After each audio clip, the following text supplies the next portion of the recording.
जिंदगी को जीने का मतलब आप क्या समझते हैं? क्या आप जिंदगी को सिर्फ हर रोज की तरह भागदौड़ के साथ जीना ही जीवन मानते हैं, या फिर आप भी चाहते हैं कि आपके जीवन में खुशहाली आए, आप तन और मन दोनों से खुश, प्रसन्न रहें और स्वस्थ रहें? लेकिन ये जीवन जीने का सही तरीका हमें बताएगा कौन? इसके लिए हमें क्या कुछ उपाय करना चाहिए कि हमें ये पता चल सके और हम ये समझ सके कि आखिर जीवन को अगर असल मायनों में जीना है, स्वस्थ रखना है, सुखी रहना है, तो फिर हमें क्या कुछ करना चाहिए।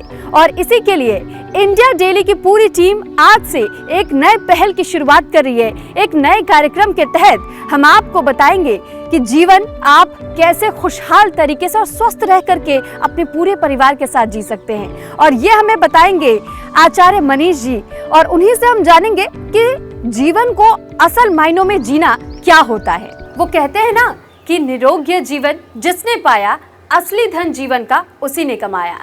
तो आचार्य जी, सबसे पहले इंडिया डेली पर आपका बहुत बहुत स्वागत है। नमस्कार आचार्य जी, पहला सवाल तो मेरा यही है कि कार्यक्रम की शुरुआत कैसे करेंगे दिन की, इस बारे में जरा बताइएगा।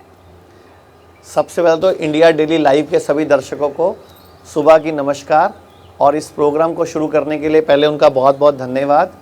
और सुबह की शुरुआत ऐसे करेंगे कि जैसे मैं आपको बताऊं तो जंगल में जितने भी जानवर रहते हैं, आप कभी भी नोटिस करो, वो ना बीमार पड़ते हैं और ना वो किसी हॉस्पिटल जाते हैं, ना वो कोई दवाई खाते हैं, और दवाइयाँ उनके जीवन में है ही नहीं। वजह उनका एक फिक्स दिनचर्या है। एक इंसान ही है जिसकी सारी दिनचर्या बिगड़ी हुई है।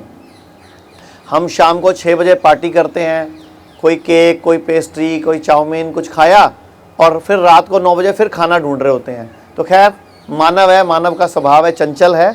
तो हम शुरुआत करते हैं। सबसे पहले जब भी हम रात को सोएं, सुबह उठने से पहले जब हम रात को सोएं, तो हमारा जो सिर है वो सिर पूर्व में या दक्षिण में होना चाहिए। मतलब जब भी इंसान रात को सोए तो उसका जो सिर है, जिधर सूरज उगता है वो पूर्व होता है।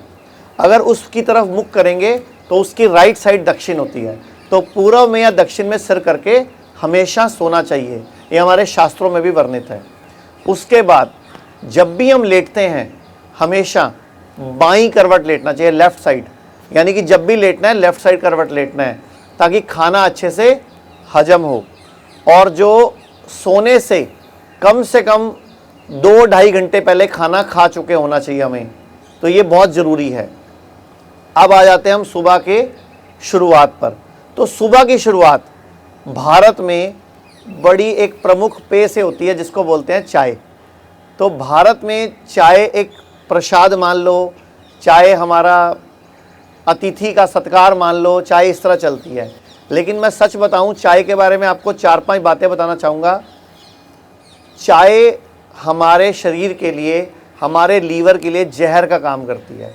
लीवर को धीमे धीमे मारने का काम करती है। और हम सुबह उठते ही अगर बॉडी में बेड टी जिसको बोलते हैं हम, तो उसको बैड टी बोलते हैं, कि अगर वो सुबह सुबह हम अपनी बॉडी में डालेंगे तो वो जहर का काम करेगी। चाय में क्या है, पॉलीफिनाइल होता है, फ्लेवोनाइड है। ये उसके अंदर एक जो उसका एक्टिव इंग्रेडिएंट है, पॉलीफिनाइल और कैटोचीन। और जैसे ही दूध में जो कैसीन है उसके साथ ये दोनों मिलते हैं तो केमिकल बन जाता है हमारे लीवर के लिए, और लीवर को ख़राब करना। आज लीवर फैटी हो रहा है, लीवर फाइब्रोसिस, लीवर सिरोसिस ये बढ़ता जा रहा है। तो दूध वाली चाय सुबह सुबह पीना जहर है। अगर आपको चाय पीनी भी है तो दूध वाली मत पीजिए, दूध हटा दीजिए। बिना दूध के herbal tea, green tea, black T ये पी सकते हैं। या आप घर में खुद की कोई लेमन टी बना लीजिए, या 3-4 तरह की चीज़ें, सौंफ ले ली, तुलसी ले ली, लौंग ले ली, वो आपका लेमन ग्रास ले लिया, इसकी चाय बना लो। अर्जुन की छाल ले लो, इसको उबाल के काढ़ा बना के छान के पी सकते हैं, वो ज़्यादा बढ़िया रहेगा। ये दूध वाली चाय नहीं पीनी। और मैंने बताया था दूध में, इस चाय में कैटोचीन है और चीनी में फास्फोरस है। ये दोनों भी मिलते हैं तो मेरे पेनक्रियास को ख़राब करते हैं, जो मेरा अग्नाशय ग्रंथि है। आज भारत में शुगर बढ़ती जा रही है। आप सबको मालूम है आज भारत में 10 करोड़ शुगर के रोगी हैं, 10 करोड़। और 10 करोड़ लोग वो हैं जो रोज़ गोली खा रहे हैं, सुबह शाम गोली। तो अगर देखा जाए तो भारत में 20 करोड़ गोलियां शुगर की बिक रही हैं रोज़ की। यानी कि महीने में 600 करोड़ गोलियां। तो भारत किस तरफ जा रहा है ये हम सबको सोचना है। इसीलिए हम लोगों ने जीना सीखो कार्यक्रम शुरू किया कि पूरे भारत के हर आम खास व्यक्ति को समझा सकें, सिखा सके, बता सके कि कैसे हमें अपने आप को स्वस्थ रखना है और जीना सीखना है। तो जीना सीखो कार्यक्रम में मैं फिर आपको बता देता हूँ कि अभी हम बात कर रहे हैं चाय की। तो दूध वाली चाय, चाय पहली बात तो भारत का पौधा नहीं है, भारत में चाय नहीं होती थी। अगर भारत में चाय थी तो सिर्फ कुछ एरिया में थी, असम या केरल साइड, दार्जिलिंग साइड। लेकिन जब अंग्रेज भारत में आए तब उन लोगों को ठंडे प्रदेश जाने की वजह से उन लोगों का ब्लड प्रेशर लो रहता था, उसको हाई करने के लिए वो लोग चाय पीते थे। और जब अंग्रेज भारत में राज कर रहे थे तब उस टाइम उन्होंने चाय को भारत में इंट्रोड्यूस किया और हमें चाय का आदी बना दिया, चाय की लत हमारे बॉडी को में डाल दी। इसके बाद अगर हम बात करें चाय की, तो चाय पूरा दिन एसिडिटी क्रिएट करती है, मेरी आंतों में जख्म करती है, मुझे कॉन्स्टिपेशन का मतलब शिकार बना देती है। तो चाय दूध वाली नहीं पीनी, बदले में मैं आपको और ऑप्शन देता हूँ पीने की। इसके बाद अगर हम बात करें सुबह सुबह की, तो सुबह सुबह उठते ही सबसे पहले खाली पेट, बिना कुल्ला, बिना ब्रश करे, अगर पूरा भारत ये मैं जो 3 आसन बता रहा हूँ ये कर ले, 3 आसन पूरा भारत कर ले, तो भारत के लोगों की 70 से 80% दवाइयाँ, गोलियाँ, केमिकल वाली गोलियाँ, दवाइयाँ जो इनके सालों से होती हैं बंद हो जाएंगी। माफ़ी चाहूँगी, यहाँ आपको मैं रोक रही हूँ। आसन पर तो हम जाएंगे, लेकिन सबसे पहले क्योंकि आपने पेय पदार्थ चाय का जिक्र किया और दिन की शुरुआत हर कोई अपनी आंखें खुलने के साथ चाय के साथ करता है, लेकिन आपने अब लोगों की जब क्योंकि चाय तो छुड़वा दी है, तो चाय छोड़ करके उनके पास ऑप्शन क्या बचता है पीने के लिए, क्योंकि उनको आदत होती है। सबसे बढ़िया अगर चीज़ है सुबह सुबह उठ के, तो खाली पेट 1 कप गरम गरम पानी पीना चाहिए, गरम गरम पानी उठते ही खाली पेट। ये जो 4 गिलास पानी, 2 गिलास पानी, 6 गिलास पानी, 4 लीटर पानी, ये सब YouTube की वीडियोस को देख के भरोसा मत करो, बॉडी को प्यास लगे उतना पानी दो। तो सुबह उठते ही सबसे पहले इस तरह बैठकर, मैं बता देता हूँ आपको, इस तरह बैठकर, इसको बोलते हैं मल आसन। तो इस तरह मल आसन में बैठकर, जिसमें हमारी पिंडली दबी होगी और इस तरह मतलब इंडियन टॉयलेट स्टाइल, इस तरह बैठकर, इसको उकड़ू आसन भी कह सकते हैं, मल आसन भी कह सकते हैं। इस तरह आप एक कप पकड़ के सुबह सुबह 5-10 मिनट लगा दो, गरम गरम पानी। अगर पूरा भारत इस तरह बैठकर रोज सुबह गरम गरम पानी पी ले, और मैं गारंटी देता हूँ 50 से 70% लोगों के तो पाउडर छूट जाएंगे, जो रोज वो पेट साफ करने के लिए खाते हैं। हिंदुस्तान में चूरन चटनियाँ खाते हैं, कोई पेट साफ करने के लिए सुबह सुबह सिगरेट बीड़ी पीता है, कोई रात को दूध इस चक्कर में पीता है कि मुझे पेट साफ करना है। तो पेट साफ की समस्या ठीक हो जाएगी पूरे भारत की, क्योंकि ये हमारे पेट को साफ करने का नेचुरल पोज है, जिसको कि मलासन या उकड़ू आसन बोलते हैं। तो सबसे पहले अगर गरम गरम पानी पिए, अगर उसको लगता है नहीं मुझे तो चाय का कोई विकल्प ही चाहिए, तो आप आंवले का पानी पी सकते हो, एलोवेरा का पानी पी सकते हो, एलोवेरा पी सकते हो, हर्बल टी पी सकते हो, जैसे कोई भी सौंफ ले ली, तुलसी ले ली, लौंग ले लिया, इलायची ले ली, अर्जुन की छाल ले ली, इनको उबाल के काढ़ा बना के उसको घूट घूट करके पी सकते हो। तो इस तरह धीरे धीरे हम अपने खाने में सुबह सुबह ये सब चीज़ें पी सकते हैं। नहीं तो सबसे बढ़िया है रात को 1 चम्मच त्रिफला, हरड़, बहेड़ा, आंवला, इन तीनों को समभाग भिगो के रख दो।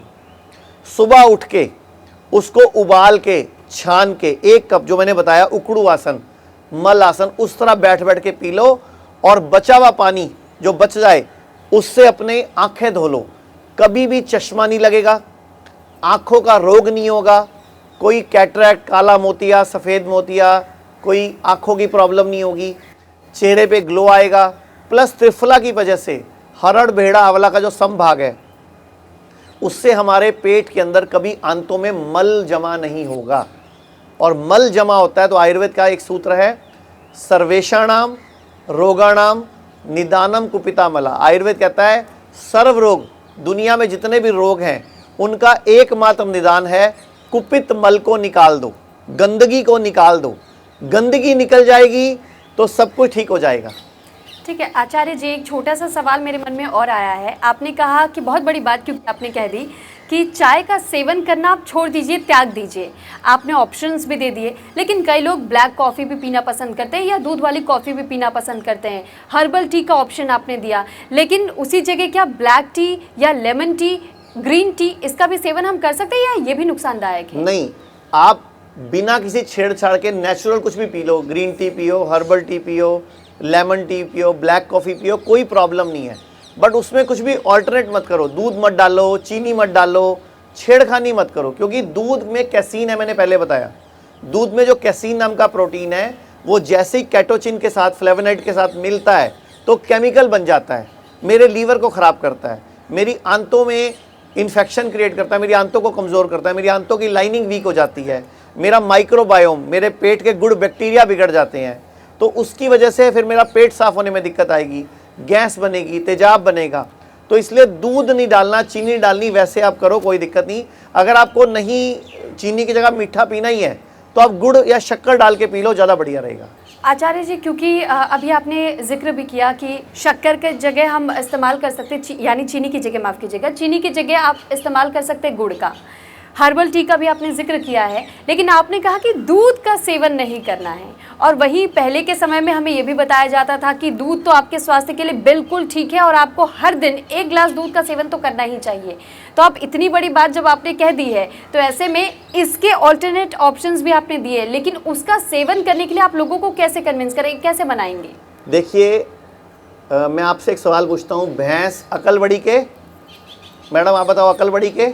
अकल बड़ी के भैंस, ये कहावत है। हाँ, जी। और गई भैंस पानी में। काला अक्षर भैंस बराबर। जिसकी लाठी उसकी भैंस। भैंस के आगे बीन बजाना। और गाय पे कहावत क्या है? गाय हमारी माता है। तो मतलब भैंस पे इतनी सारी कहावतें क्यों, गाय पे एक ही है? गाय हमारी माता है। इसका मतलब हमारे पूर्वज हमें ये कहना चाह रहे हैं कि गाय का दूध सर्वोत्तम है, और वो भी भारतीय गाय का। ये अमेरिकन गाय, जर्सी गाय, HF गाय, ऑस्ट्रेलियन गाय का दूध नहीं हमारे लिए अमृत है, वो तो बनाई गई हैं, वो दूध के लिए पैदा की गई हैं। और पूरे विश्व में, मैं सभी, मेरे साथ लोग बैठे हैं, हम इनसे भी पूछ सकते हैं जी। पूरे विश्व में कितने देश हैं? पूरे विश्व में कितने देश हैं? लगभग 200 देश हैं। तो 200 देशों में आप मुझे बताइए कितने देश हैं जो भैंस का दूध पीते हैं पूरे विश्व में? अमेरिका में कोई भैंस का दूध नहीं पीता, चाइना में कोई भैंस का दूध नहीं पीता, Vietnam, Denmark, Italy, Japan, Germany, France, पूरे विश्व में कोई भैंस का दूध नहीं पीता। हम भारतीयों को ही सारी विपदा पड़ी है, भैंस का दूध सारा हमने ही पीना है। फिर हम बीमार हो रहे हैं, कभी कह रहे हैं मेरे को स्किन प्रॉब्लम हो रही है, कोई कह रहा है मुझे ब्रेस्ट कैंसर हो रहा है, कोई मुझे ब्लड कैंसर हो रहा है, किसी को कब्जी हो रही है, क्योंकि भैंस का दूध पीने लायक नहीं है। अच्छा, मुझे एक बात बताओ, बचपन में जब बच्चा पैदा होता था तो माँ के दूध के बाद बोलते थे इसको ना गाय का दूध दो, भैंस का मत देना। क्यों? गाय का दूध हल्का है, सुपाच्य है। तो उस उम्र में सुपाच्य और हल्का है, इस उम्र में सुपाच्य और हल्का तो भैंस का, गाय का दूध ही है ना। लेकिन गाय भी कौन सी? देसी गाय। तो भारतीय गाय का अगर दूध मिलता है तो मैडम पी सकते हैं, लेकिन अगर अमेरिकन गाय, लेकिन पैकेट का दूध भी ज्यादातर तो बताया मैडम जाता है कि पैकेट का गाय दूध का क्या दूध। गारंटी है असली है कि नकली है? जी। अच्छा, मुझे एक बात बताओ, दिवाली आती है, होली आती है, गाय वैसे नजर कहीं आती नहीं है, लेकिन जितनी मर्जी मिठाइयाँ ले लो, जितनी मर्जी चॉकलेट ले लो, दूध ले लो, कहाँ से आ रहा है? तो एक अभी थोड़े दिन पहले आपके यूपी में प्रयागराज में एक दूध की फैक्ट्री पकड़ी गई थी, और वहाँ पे जब छापा मारा गया खाद्य विभाग द्वारा, FDA द्वारा, तो वहाँ पे मतलब क्विंटलों के हिसाब से सर्फ पड़ा था। ठीक है, आचार्य जी ने ये तो बता दिया कि चाहे पाउडर दूध हो या पैकेट का दूध हो, भैंस का दूध हो, ये आपको अवॉइड करने की ज़रूरत है। लेकिन आचार्य जी, अभी कुछ आसनों की बात आप कर रहे थे, आसनों के साथ साथ मैं ये भी आपसे जानना चाहूँगी कि अगर आपने लोगों का चाय छुड़वा दिया और आप ये कह रहे हैं कि आप आसन भी कीजिए, लेकिन अपने आप को पूरी तरीके से फिट रखने के लिए क्या घर में बैठे बैठे सिर्फ आसन करने से हो जाएगा या उन्हें घर से बाहर निकलने की आवश्यकता है? देखो, मैं तो बोलूँगा कि सुबह सुबह जब सूरज की पहली किरण हमारे वातावरण में पड़ती है, आसमान में हल्की सी लाली शुरू होती है, सबको अपना घर छोड़ देना चाहिए, उस वक्त घर से निकल जाना चाहिए। उस वक्त ब्रह्मांड की सबसे बेस्ट क्वालिटी की एनर्जीज वातावरण में विद्यमान होती हैं। ये जो पेड़ पौधे रात भर जो कार्बन डाइऑक्साइड लेकर ये सुबह जब अपना स्वरूप बदलते हैं और बेस्ट क्वालिटी की ऑक्सीजन देते हैं, वो हमारे लिए, लंग्स के लिए, हमारी बॉडी के लिए, हमारी हेल्थ के लिए बड़ी ज़्यादा फ्रूटफुल होती है। मतलब हमें जीवनी शक्ति तक दे देती हैं ये सुबह सुबह की ऑक्सीजन और सुबह सुबह की सूरज की रोशनी। तो सुबह सुबह उठते ही अपना घर छोड़ देना चाहिए और घर छोड़ के आपको कम से कम 15-20 मिनट मिनिमम नंगे पांव घास पे ज़रूर घूमना चाहिए। हमारे पुरुष भी कहते थे आंखों की रोशनी ठीक रहती है। मैं अपना भी किस्सा बता देता हूँ एक, अगर आप लोग सुनना चाहें तो। मेरे खुद के साथ बचपन में क्या हुआ था, मैं 7th क्लास में था, मुझे अच्छी तरह याद है। तो मेरी आई साइड वीक हो गई। तो मेरी मम्मी मुझे ले गई एक डॉक्टर के पास। मैं सहारनपुर का निवासी हूँ। तो वहाँ पे डॉक्टर के पास ले गई। डॉक्टर ने बोला ये आई साइड का नंबर वीक हो गया, ये चश्मा लगेगा। तो 2 दिन बाद चश्मा मिल गया। मैंने आके चश्मा लगा लिया और मैं चश्मा लगा के 3-4 दिन लगातार घूमता रहा। मेरे चाचा जी बायोलॉजिस्ट हैं, साइंटिस्ट हैं, जयपुर में रहते थे। वो आए, उन्होंने बोला इधर आ। उन्होंने चश्मा लिया और बोला ये क्या है। मैंने कहा डॉक्टर ने बोला आई साइड वीक होगी, चश्मा लगाना है। उन्होंने कहा कल मेरे साथ डॉक्टर के पास दोबारा चलना। अगले दिन वो मुझे डॉक्टर के पास दोबारा लेके गए। उस टाइम 7 दिन में क्या होता था, एक बार फीस लगती थी। तो दोबारा डॉक्टर के पास जाके उन्होंने एक ही सवाल बोला कि डॉक्टर साहब चश्मा नहीं लगवाना, अब कोई तरीका है आपके पास? तो डॉक्टर साहब ने बोला एक काम करना है आपको, आप सब भी नोट कर लीजिए, आप सबके भी काम आएगा लाइफ में, जो भी दर्शक देख रहे हैं। 5 बादाम और 5 भूरी मिर्चें, जिसको सफ़ेद मिर्चें भी बोलते हैं, उन्होंने बोला रात को भिगो के रखनी है और सुबह उठ के इसको चबा चबा के खाना है और नंगे पांव घास पे घूमना है। ये 7वीं क्लास की बात है, जब मैं 7th क्लास में था। मुझे अच्छी तरह याद है, मैंने 12-15 दिन ये नंगे पांव घास पे घुमाऊंगा और 20-25 दिन मैंने वो सफ़ेद मिर्चें और बादाम खाए होंगे भीगे हुए। और आज मैं 49 साल से ऊपर का हो गया, अभी तक तो चश्मा लगा नहीं। तो ये आयुर्वेद है कि उस टाइम की सफ़ेद मिर्चें और बादाम आज तक काम कर रहे हैं, अभी तक चश्मा नहीं लगा। तो ये आयुर्वेद है। लोगों को भरोसा आयुर्वेद में ना, लोगों के साथ एक प्रॉब्लम क्या है, लोग आयुर्वेद में लेट आते हैं, नेचुरोपैथी में लेट आते हैं, जबकि यही जीवन है। मैंने पहले शुरुआत की थी कि जंगल में जितने जानवर रहते हैं ना, कोई डॉक्टर के पास नहीं जाता, किसी का बच्चा ऑपरेशन से नहीं होता, किसी को पेट साफ करने के लिए कोई चूरन चटनी नहीं लेना पड़ता, किसी को बीपी नहीं होता, किसी को शुगर नहीं होती। सब कुछ क्यों हमें ही होता है? क्योंकि जानवर अपने लिए जो बना है वही खाते हैं, इंसान जिसके लिए जो भी बना है सब कुछ खा जाता है। तो ये इंसान एक ऐसा जीव है जिसको सुधरने की ज़रूरत है। और अब मिलके जीना सीखो कार्यक्रम के द्वारा, आपके द्वारा, इस इंडिया डेली लाइव चैनल के द्वारा हम सबको सुधारेंगे।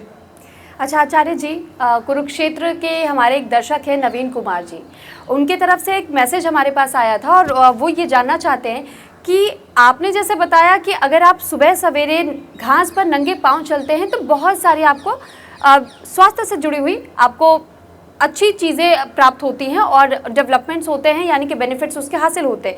लेकिन समझना ये भी चाहेंगे वो, क्यों उनका ये कहना है कि उनके घुटनों में अक्सर दर्द रहता है, तो वो ऐसे में वो क्या उपाय कर सकते हैं कि घुटनों का दर्द भी कम हो जाए और उसके बाद आपके कहे अनुसार वो हर सुबह नंगे पाँव घास पर चल सके? मैं सबसे पहले तो आपको 2-3 आसन बताता हूँ, जिसको अगर हर पूरा भारत रोज करेगा तो पहली बात तो कभी घुटने खराब होंगे नहीं। फिर जिसको खराब हो चुके हैं उसके लिए क्या करना वो बताता हूँ। सबसे पहले मैंने आपको बताया था कि उठते ही खाली पेट, बिना कुल्ला, बिना ब्रश करे, आप सब लोग भी मेरे साथ कर सकते हो। कोशिश करो, ट्राई करो कि सुबह उठते ही आपने इस तरह बैठ के, सबसे पहले इसको बोलते हैं उकड़ू आसन, मंडू का इसको बोलते हैं उकड़ू आसन, मल आसन।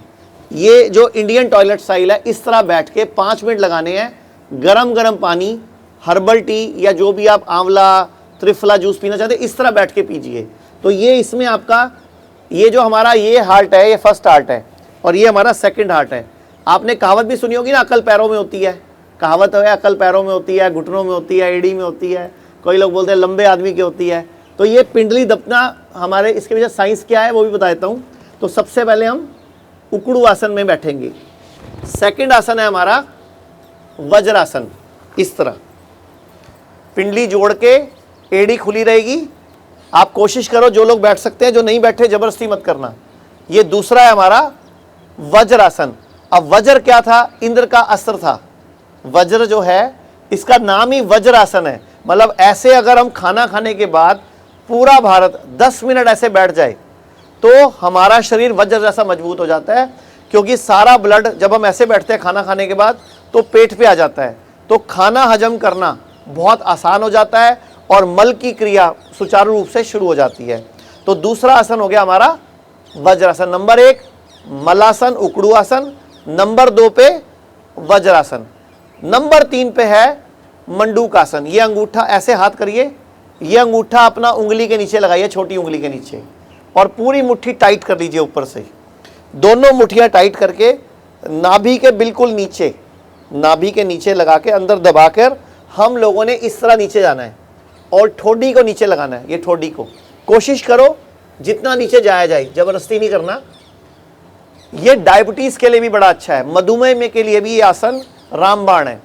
अगर कोई इस आसन को रोज सुबह 12 बार तीनों बार कर लेगा, 12 बार मतलब पहले वाला आसन 5 मिनट मलासन, वज्रासन कम से कम 5 मिनट, और 12 बार आपका ये आसन, ये 3 आसन अगर कोई इंसान रोज करेगा तो जीवन भर मेरे हिसाब से बीमारी आने की संभावना बहुत कम हो जाएगी। तो ये 3 आसन अब ये हो गए आपके कि रोज करने हैं।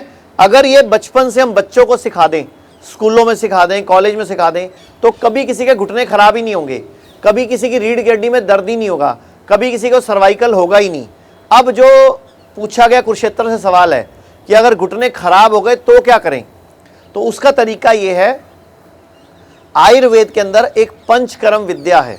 पंचकर्म के अंदर बॉडी के अंदर एक बॉडी के सिस्टम बिगड़ जाते हैं। आयुर्वेद में कहते हैं हमारा शरीर 5 तत्वों से बना है। धरती, ये हमारा धरती, जल, अग्नि, वायु, आकाश, ये 5 उंगलियों से भी हम इसको रिप्रेजेंट करते हैं।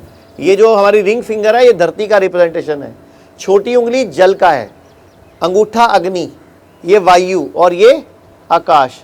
तो ये 5 तत्वों का मिश्रण है, 5 तत्वों से ही मिलके ये बना है और 5 तत्वों से ही ये पूरा हमारा शरीर है। जब ये 5 तत्व से हमारा शरीर बनता है तो हमारी 3 प्रकृति डिसाइड होती हैं। एक होती है वात प्रकृति, एक होती है पित्त, एक होती है कफ। तो 3 प्रकृतियां हम सबकी। हर एक इंसान को आयुर्वेद जो है, डॉक्टर जो आयुर्वेद के वैद्य हैं, वो 3 प्रकृतियों के हिसाब से इनकी बीमारी को वर्गीकृत करते हैं। अब पंचकर्म के अंदर एक विद्या है जानुबस्ती।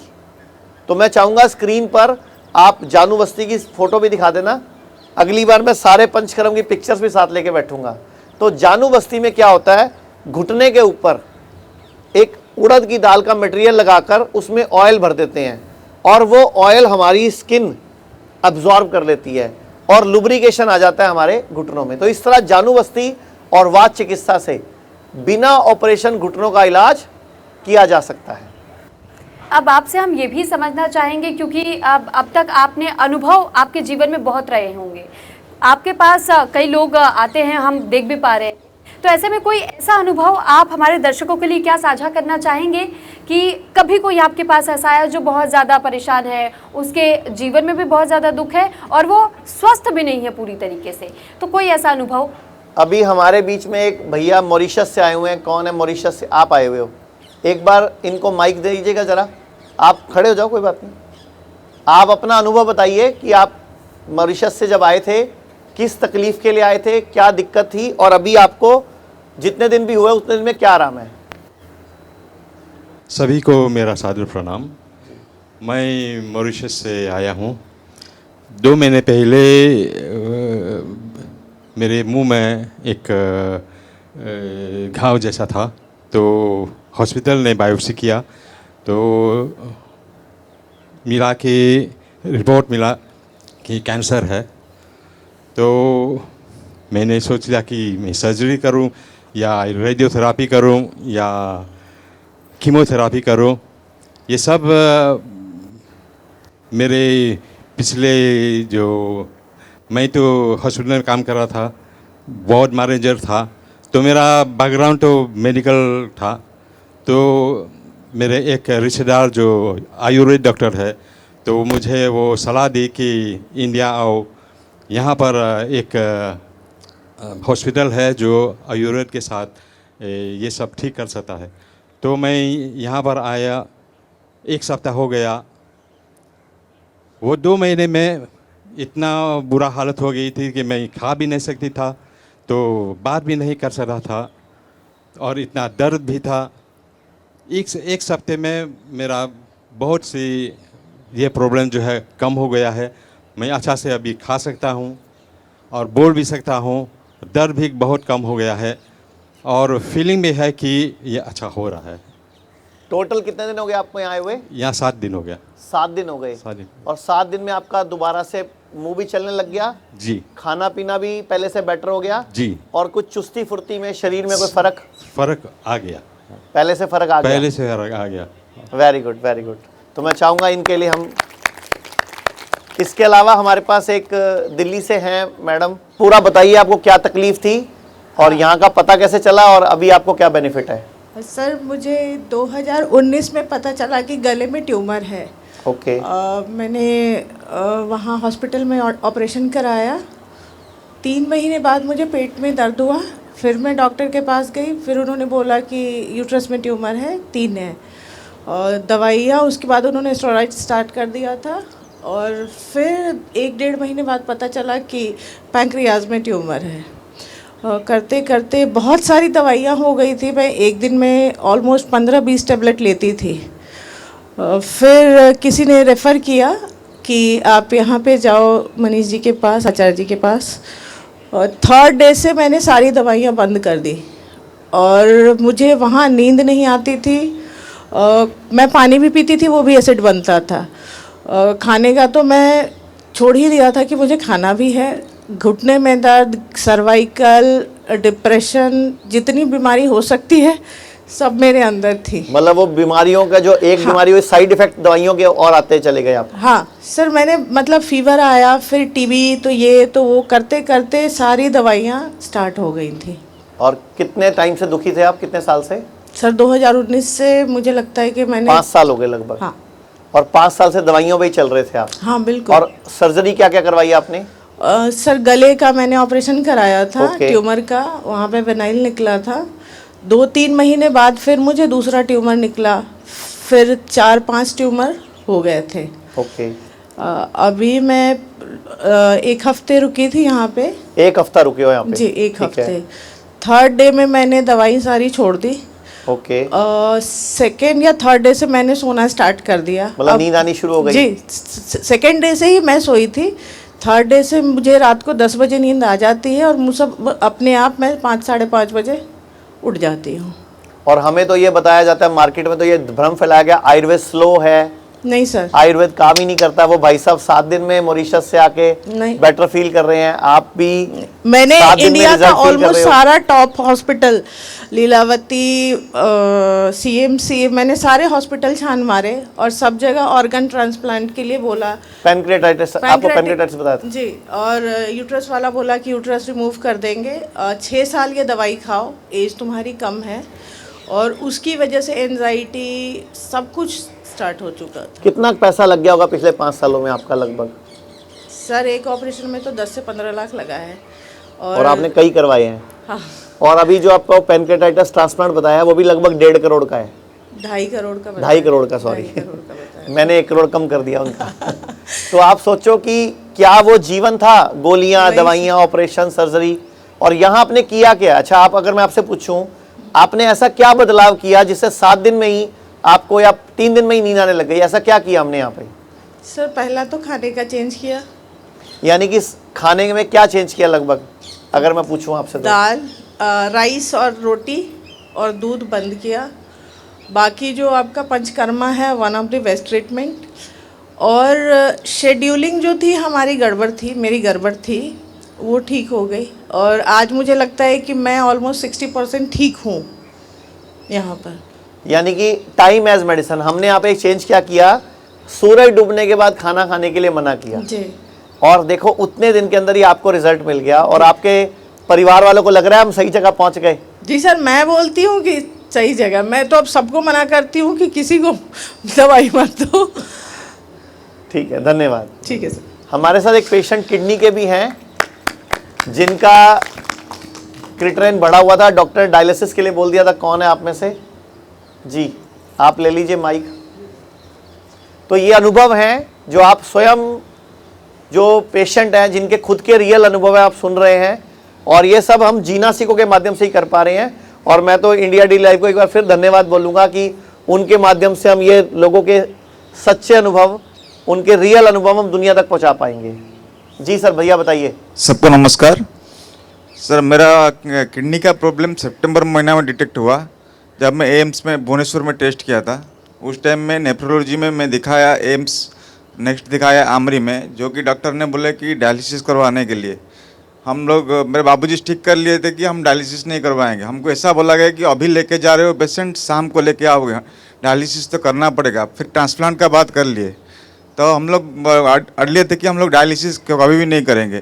फिर हमारा बाबूजी आपका हिम्स के बारे में नेट में सर्च करके हमको हिम्स लेके आए, जहाँ कि हमारा रिजल्ट, मेरा 17 क्रिएटिनिन यहाँ पे ज्वाइन करने पे था, अभी 14.9 को हुआ है। कितने दिन हुए आपको? सर मेरे को आज 10 डेज हुआ है। 10 दिन हुए हैं। और 10 दिन में खुद को और क्या फ़र्क लग रहा है? कोई चुस्ती फुर्ती, कोई बॉडी में कोई फीलिंग में परिवर्तन, कोई? सर मेरे को नींद नहीं आ रहा था, इधर नींद हो रहा है। 1 टाइम भूख लग रहा है और सेकेंड टाइम भूख इसलिए नहीं लग रहा है, हमारा थोड़ा टाइमिंग गड़बड़ है। लेकिन हम पहले आपको भूख लगना कम हो गया था या बंद हो गया था? भूख लगना बंद हो गया था और ओके, खाना देखने और से उल्टी हो रहा था। खाना खाते ही उल्टी हो रहा था। ओके, और इसके अलावा आपको नींद आना कब से बंद हो गया था? नींद आना सर सितंबर महीने से भी रात को नींद नहीं होता था मेरे को। और अभी यहाँ पे कितने दिन बाद नींद आना शुरू हो गया? सेकेंड डे से। सेकंड डे से। तो आपको क्या आयुर्वेद स्लो लगता है कहीं से? नहीं।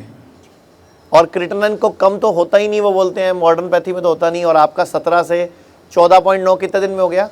सर 7 दिन में हुआ है। 7 दिन में। तो आप पूरे देश के लोगों को क्या बोलना चाहोगे? आपको पूरे देश के दर्शक देख रहे हैं, उनको क्या कहना चाहोगे? जिनको भी किडनी फेल है उनको क्या कहना चाहोगे? सर एलोपैथी डॉक्टर के भ्रांति में मत घुस के आयुर्वेद को ट्रीटमेंट आना चाहिए।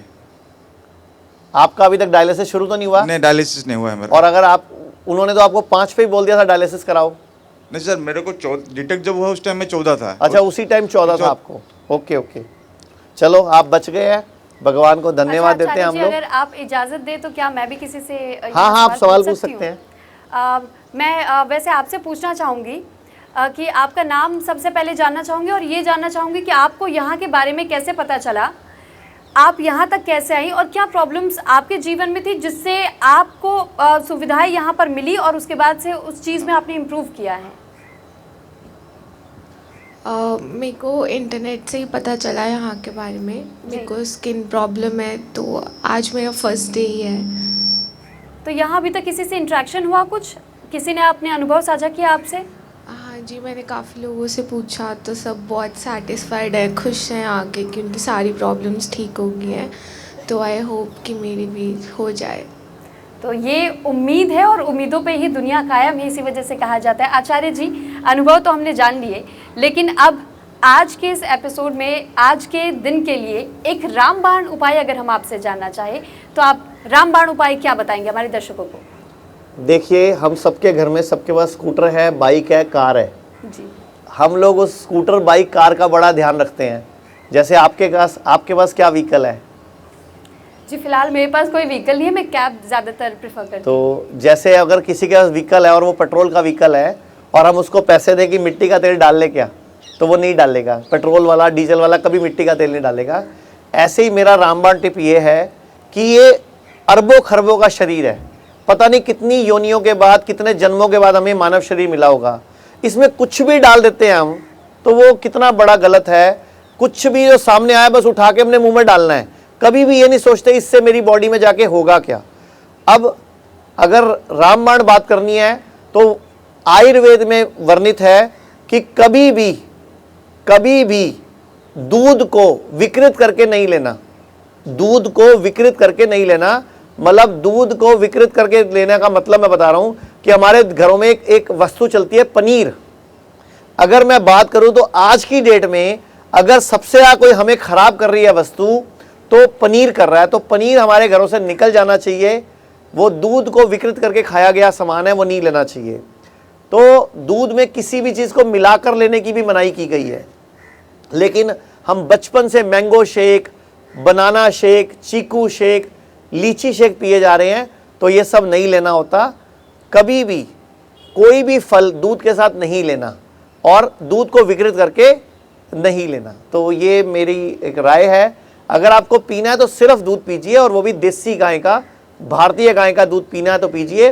दही खा लीजिए, उसकी आप अपना लस्सी बना के पी लीजिए, छाछ बना के, बटर मिल्क बना के, लेकिन इसके अलावा दूध को छेड़छाड़ करके पीना बंद कर दीजिए। वो भारत के लोगों का लीवर खराब कर रहा है और भारत के लोगों को बीमारी की तरफ लेके जा रहा है। बहुत धन्यवाद आचार्य जी। कैसे आप जीवन को जीना सीख सकते हैं और इसी का नाम जिंदगी है, जीना इसे ही कहते हैं। आपने वो गाना ज़रूर सुना होगा, जिंदगी एक सफ़र है सुहाना, कल क्या हो किसने जाना। कल को तो छोड़ दीजिए, लेकिन अगर आप आज से अपने जीवन में आयुर्वेद के अनुसार कुछ बदलाव लाते हैं तो आपका मन भी सुखी रहेगा और आप भी बिल्कुल स्वस्थ रहेंगे। और यही एक वो रामबाण उपाय, वो मंत्र आज आपने सुना आचार्य मनीष जी से। तो इसी तरीके से हम इस कार्यक्रम को आगे बढ़ाते रहेंगे, चर्चा जारी रखेंगे, लेकिन फिलहाल आज के लिए हमारे पास समय का थोड़ा सा अभाव है, तो हम आपसे दोबारा मुलाकात करेंगे। फिलहाल आचार्य जी आपका बहुत बहुत धन्यवाद। आपका भी इंडिया डेली लाइव के सभी दर्शकों का धन्यवाद और जीना सीखो कार्यक्रम शुरू करने के लिए आपका बहुत बहुत आभार।